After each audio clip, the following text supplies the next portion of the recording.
Om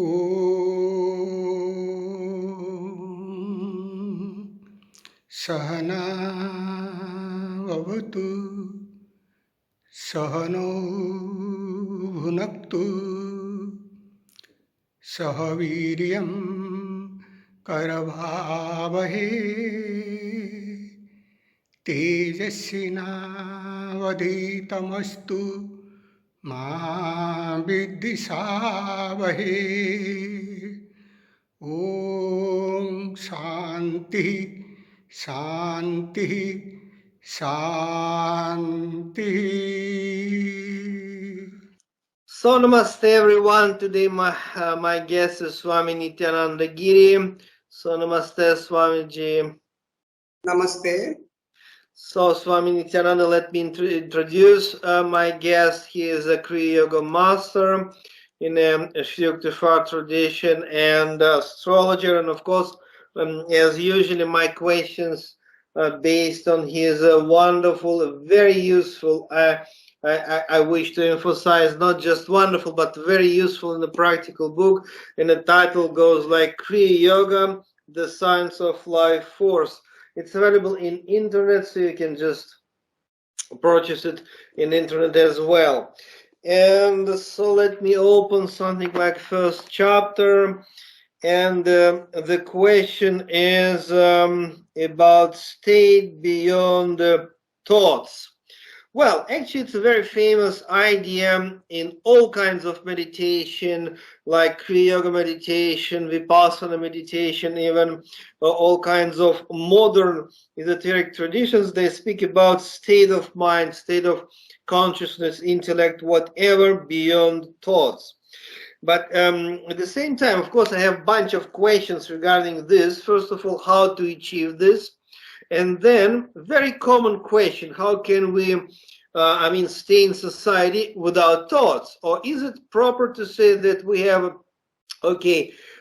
state which is beyond thoughts in the meditation, then we go to the office, and then, thoughts come back. So can you kindly explain this beyond thoughts, how to survive? We have many thoughts, and we are always with thoughts. The nature of mind is that it cannot sustain without an object. That means mind has an object. And when mind roaming with that object, that becomes a thought. So we have many. And it is jumping from one to other, then the third, then the fourth, then the fifth. The process is always going on. And in this process, we are not holding to one. We will come to the beyond the thought again later. Now, suppose my mind is here, so many things. My purpose is to go beyond all the things. Nature of the mind is that it cannot remain without an object. Taking all these into consideration, how we will do that? First, fix the mind with one object. Now, if you fix the mind with one object, then mind is deprived of all other objects. That is, in yoga, we call it dharana, concentration practice. If you practice concentration, means you are holding your mind to one object. That object can be anything. It depends upon the technique. What technique you are following, what type of meditation you are following. So you fix on one object. Dharana, that is the sixth limb of the yoga. So concentration. Now when you have already fixed, means there is a continuous process of fixing. Your mind is not flickering. No other object is ever introducing, is trying to introduce but not possible. You are only with that object, that becomes dhyana. Meditation. Means you are on that object. So in that process of meditation, there are three things in your mind. You say you are holding one thing, but there are actually three things. Means you still exist as a meditator, dhyata, the object of your meditation, dheya, and the process of meditation, dhyana. Three things are there. That means, though you are saying that in your mind there is only one vritti, that is the object of your meditation, but actually it is three vritti. Your idea of yourself, the process of the action that I am meditating, and the object of meditation. Now, with these three things, it is meditation, it is not samadhi. Now, when it will go into one, means these three will become one. Here, only the object of meditation will remain. That means your idea of your existence will merge with the object of meditation. And the process itself will be also merged with the object of meditation. Then it will become samadhi. Means, still you are with one thing. Now from three things you are coming to one thing. So that is not a thoughtless state. This is the first step of samadhi, that is called savitarka samadhi. So in this way there are 7 steps. Once you cross the 6 steps, it will take a longer time to explain all these things. Now in savitarka samadhi, it is a practice of samadhi. It is not the goal samadhi that you are aiming for. But still you are with one object. Since that is a gross object, that is called savitarka. Vitarka means when you are with an object, a gross object. But even with that object, what is that object? That object is again 3 things. Means it has a name, it has a meaning, and it has a knowledge. Say for example, sun. When I say sun, you are certainly not understanding moon. So it is a meaning. And it is a knowledge system that sun is the nucleus of our solar system. It is in a gaseous state. There is nuclear fissions and fusions going on. So many things. So means you are in one object, means actually you are with the 3 things. Again, still there is 3 vrittis: name, meaning, and knowledge. So when these 3 become one, that means you are only with the meaning. That becomes the nirvitarka. That is the second samadhi. Still that is a practice of samadhi, not the final purpose that we are aiming for. Then in the same process, if you continue, means it needs long practice and long sit. It is not very easily attainable. It needs hard work. Then that gross object itself will automatically go. Any gross object is what? There are only 5 subjects. That is sound, sensation, vision, taste, smell. So in your mind, automatically in the process, the gross object will go and there will be a subtle object. Maybe there may be a sound, not the external sound, a sound coming with it, anahat. Or maybe just a light, internal light. Maybe outside it is dark, but you are in light, inside you are in the light. Or there may be some sensation, vibration, or maybe a smell or a taste. So now you meditate one of these subtle objects. It is again a meditation. Now when we did this subtle object, again there are 3 things: a meditator, meditation, and a object of meditation. When it becomes one, means only a subtle object remains. Sound means only sound. Light means only light. I feeling is not there. Process is already finished. Then it becomes savichara samadhi.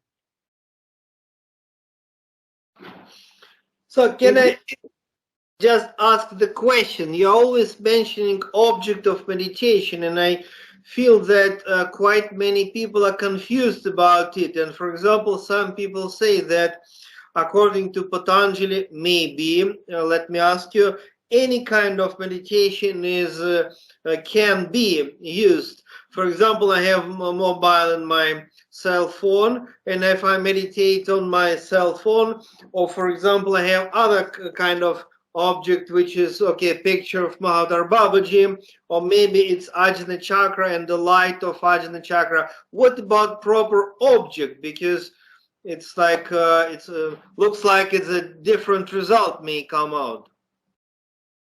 Any object you take, a portrait of Babaji is just gross object. A sun or a moon is a gross object. A candlelight is a gross object. Your cell phone is a gross object. Your breath is a gross object. Yeah? So now, gross object will lead to Savitarka Samadhi. Savitarka Samadhi will lead to Nirvitarka Samadhi, as I explained. Now, then automatically a subtle object will come out of these five. Now you are meditating with a subtle object. So wherever you start, you can start with a apple or a flower, but end point is that when you come to Savichara, you are one of the subtle objects. Light or sound or vibration or smell or taste. So with this, when you meditate and enter into Samadhi, become one, then you will have Savichara. In Kriya Yoga, we take breath. That is another logic. That is not, I'm not discussing here. I am discussing the process. So in the process, with the Savichara Samadhi, I say that I have become the Savichara Samadhi, one object, then it is finished. Only that object is there. No, still there are three things in our mind. That is the object, time and space. Still in our mind, we are holding the time consciousness and the space consciousness. When time and space is finished, means mind goes beyond the time and space consciousness. Only with the subject, the subtle object, then becomes the Nirvichara Samadhi. That is really a higher state of the fourth one. After the fourth one, automatically that subtle object, whether it was a light or sound or vibration, that will. What will remain? Ananda, bliss. So you are in bliss Samadhi. But still, it is not the final one. People may think it is the final one. It is not the final one. Because what is the bliss? The bliss is coming from your own self. That is the consciousness. And since you are knowing that bliss, means you are an enjoyer of that bliss, means your subtle ego is still existing. Then, on the sixth Samadhi, you come to the Asmita Samadhi. There you understand the play of your mind. That means how your intellect principle is finding identity. Means creating an ego principle. Your real self is consciousness, but instead of finding your unity with the consciousness, you are finding your unity with the intellect, giving rise to the ego. That process you understand there. That is why it is called Asmita Samadhi. That means almost you are close to your goal. Then the next process is Asampragyata, the final Samadhi. Means you are one, you are the consciousness. There is no separate identity. There is not a separate enjoyer. There is not a separate knower. When you return from that state, you retain that knowledge, that you are the consciousness. So in this way, one will go to the final state. Actually, at the fourth state, thoughts are gone. Even if complete thoughts are gone, but still then you are not the final state. Still a subtle identity is existing, either in form of enjoyer of bliss or a subtle ego. So that is why the first process is dharana. Hold to something. Hold your mind to something. Then, if you continue, it is a follow-up process. It is a follow-up. It will happen automatically, one after another, one after another, one after another. Only you have to consistently work till you cross the fourth state. After fourth state, you don't have to work. It will happen. Okay, thank you very much, Swamiji. Let us complete our video for today. So appreciate, thank you for your wisdom and answers. So namaste, see you next time.